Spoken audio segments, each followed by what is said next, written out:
ரஷ்ய அதிபர் புட்டின் வெளிநாடு பயணம் செய்யும் போதெல்லாம் மலத்தை கொண்டு போகும் ஷூட்கேஸ் குறித்து நீங்க கேள்விப்பட்டிருக்கீங்களா? ஆமாங்க. புட்டினின் பாதுகாப்பு அதிகாரிகள் அவரோட மலத்தை கூட ஷூட்கேஸ்ல ரஷ்யாவுக்கே திருப்பி கொண்டு போறாங்களாம். இது என்ன கதை அப்படின்னு நாம முகம் சுளிக்க தான் செய்வோம். 2025ஆம் ஆண்டு அமெரிக்காவின் அலாஸ்காவில் முன்னாள் அதிபர் ட்ரம்ப்பை சந்திக்க வந்திருந்த புட்டினின் பாதுகாப்பு அதிகாரிகள் மீண்டும் கொண்டு வந்த மலக்கழிவு கொண்ட ஷூட்கேஸ் பேசும் பொருளாகியிருக்கு. புட்டின் வெளிநாடு செல்லும் போதெல்லாம் அவருடைய மலம் சிறப்பு பைகள்ல சேகரிக்கப்பட்டு மூடிய ஷூட்கேஸ்ல வச்சு ரஷ்யாவுக்கு எடுத்து செல்லப்படுது. ஏன் இப்படி செய்யறாங்கன்னு தெரியுமா?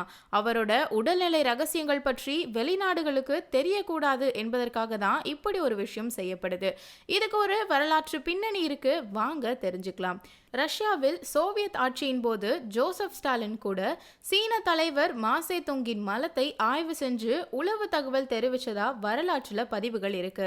1949இல் மாவோ மாஸ்கோ வந்தபோது அவருக்காக தனி கழிப்பறைகள் அமைக்கப்பட்டது. ஆனா அந்த கழிப்பறைகள் சீரான வடிகால் இணைப்பில்லாம மறைமுக பெட்டிகள்ல சேகரிக்கப்பட்டு அவரின் மலம் ஆய்வுக்காக அனுப்பப்பட்டிருக்கு.